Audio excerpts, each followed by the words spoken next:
Everybody. Smile, it's Monday. It's not that bad. Anyway, I'm gonna take this and we'll see what's today's topic. Let's see. Galatians. No, that was yesterday. It's not even shaken. Let's see. Yeah, it's moving now. So it is Hebrews. I like Hebrews.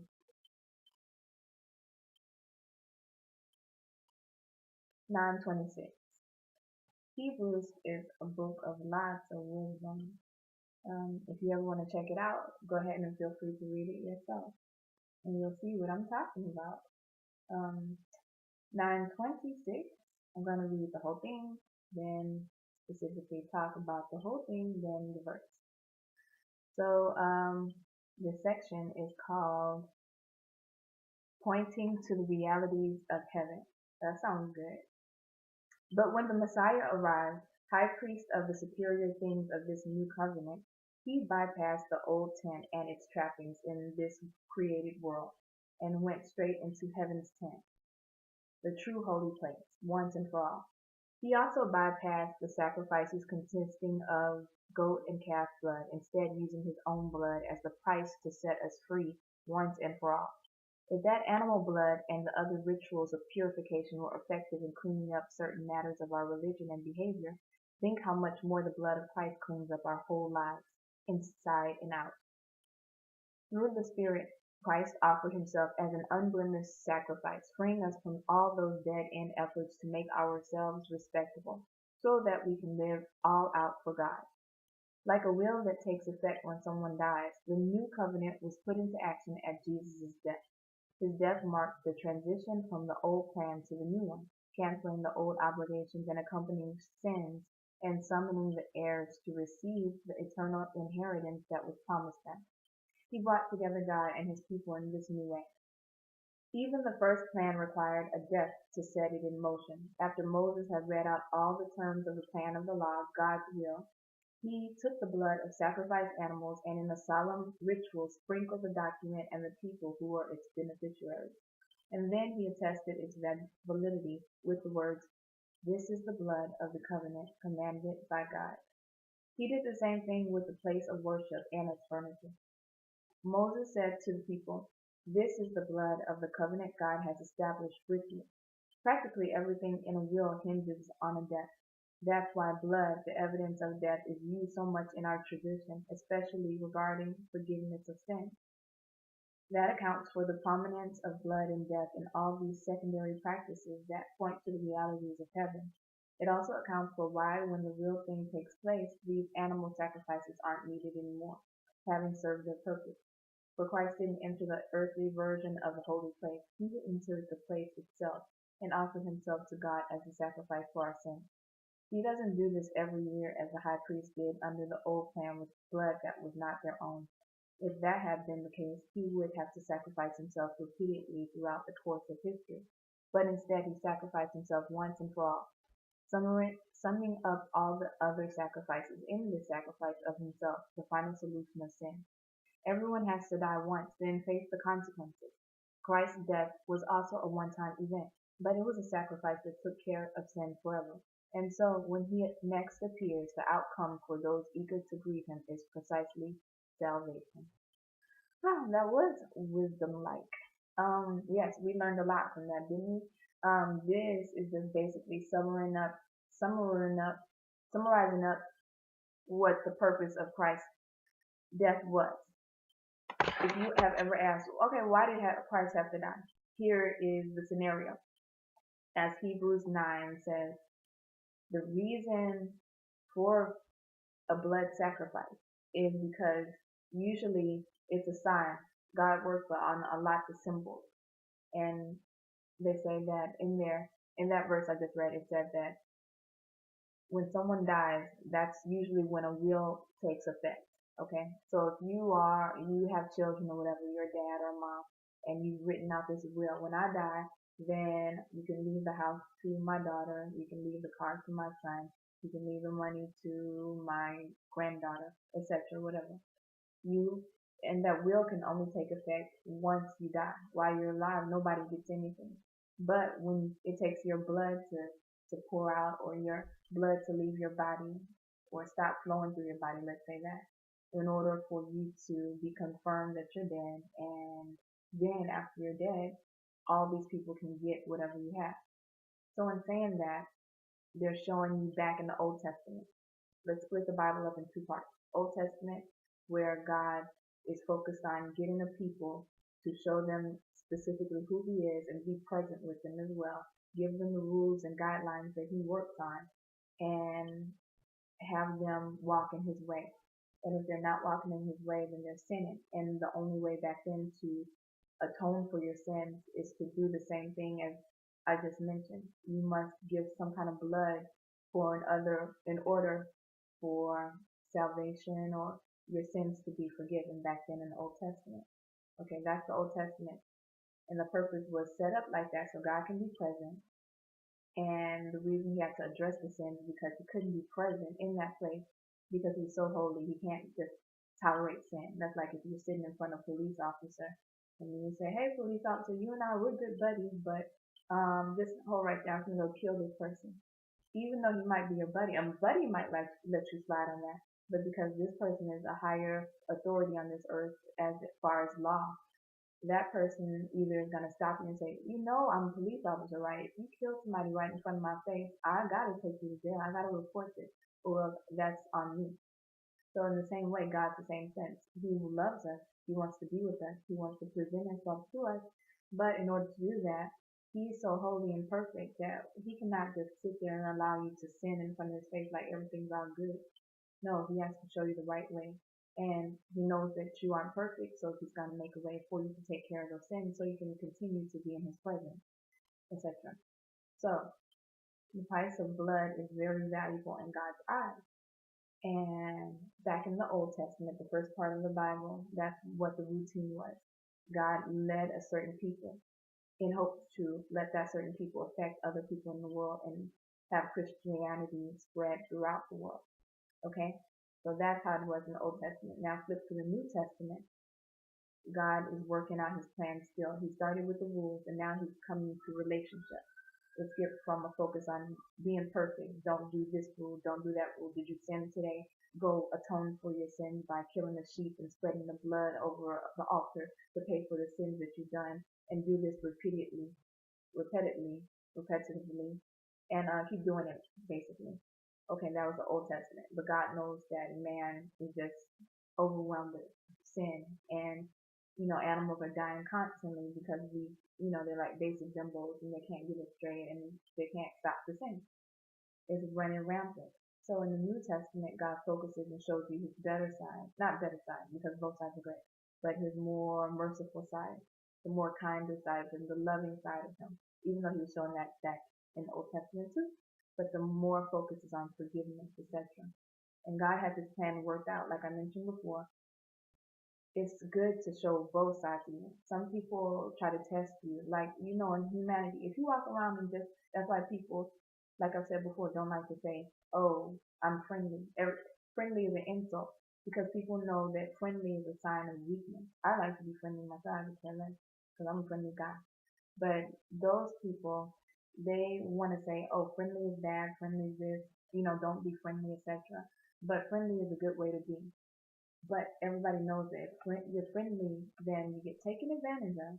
So that's why people try to stay away from being friendly, because people like to say, "Oh, that person's nice. What can I get out of him?"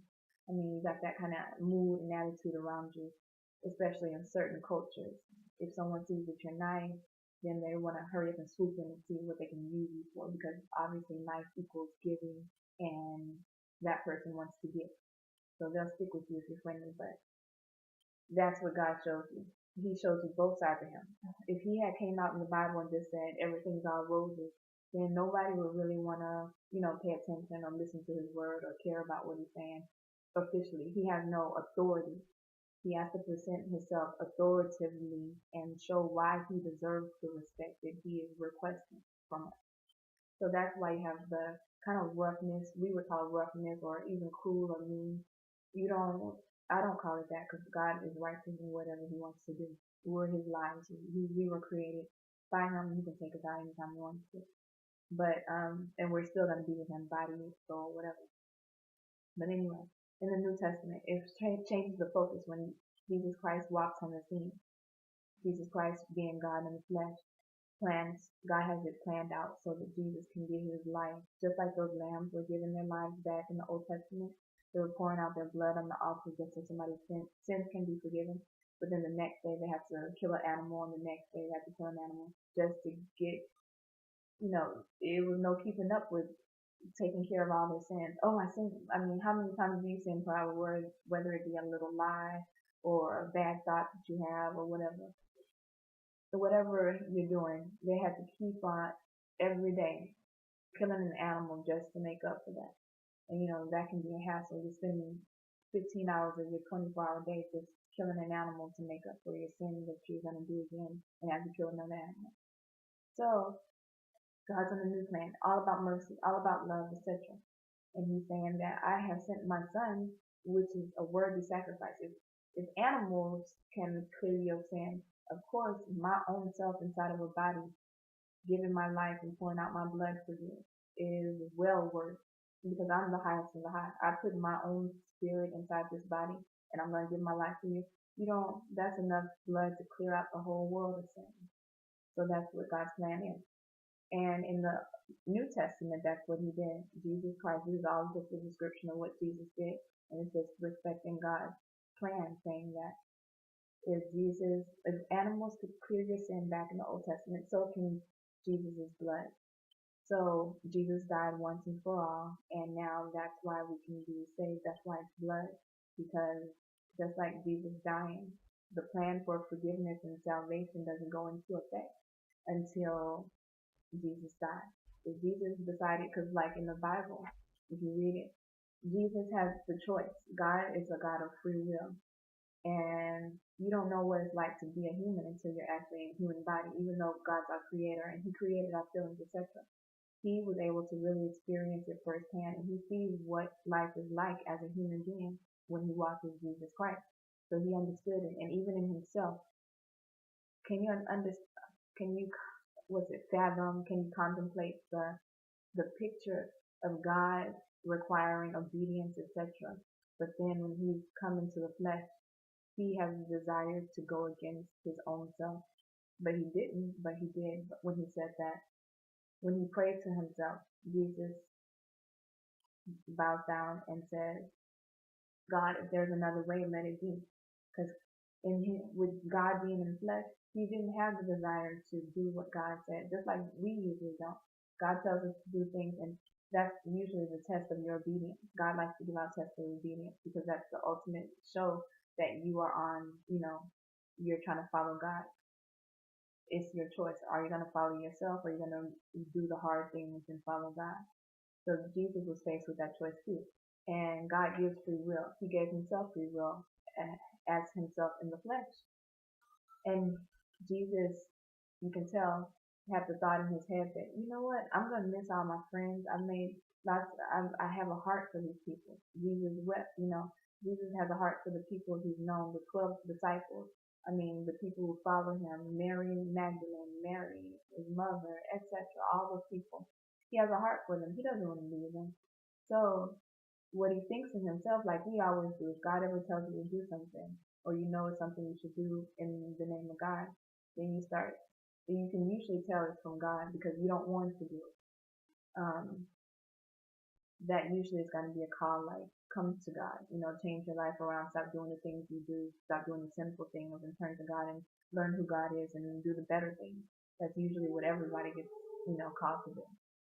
But if God ever tells you to do something, it's going to be something that you don't want to do, and that's how it is the text. If it was something easy for you to do, of course you can do it. That's no proof that you follow God.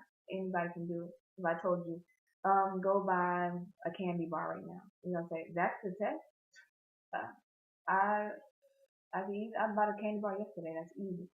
But if I told you, go and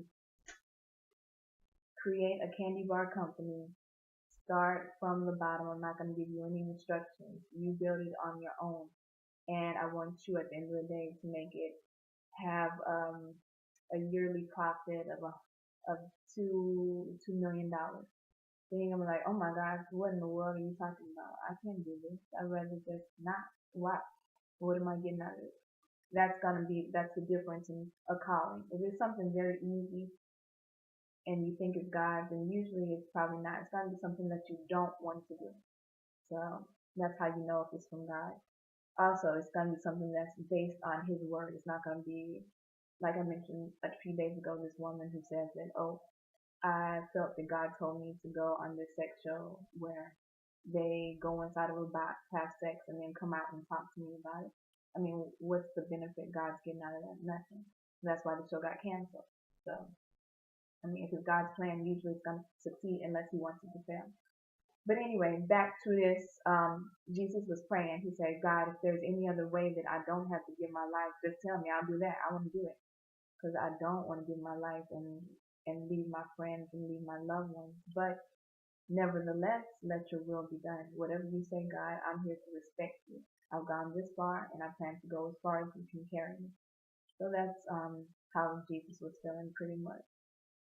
Um, but now with that explanation, the whole summary of this chapter was that in God's eye, in God's eye, there has to be a payment for sin because sin can stay on your soul or spirit or whatever, but to relieve yourself from that, you have to have payment or some kind of death to give you life, and Jesus did that.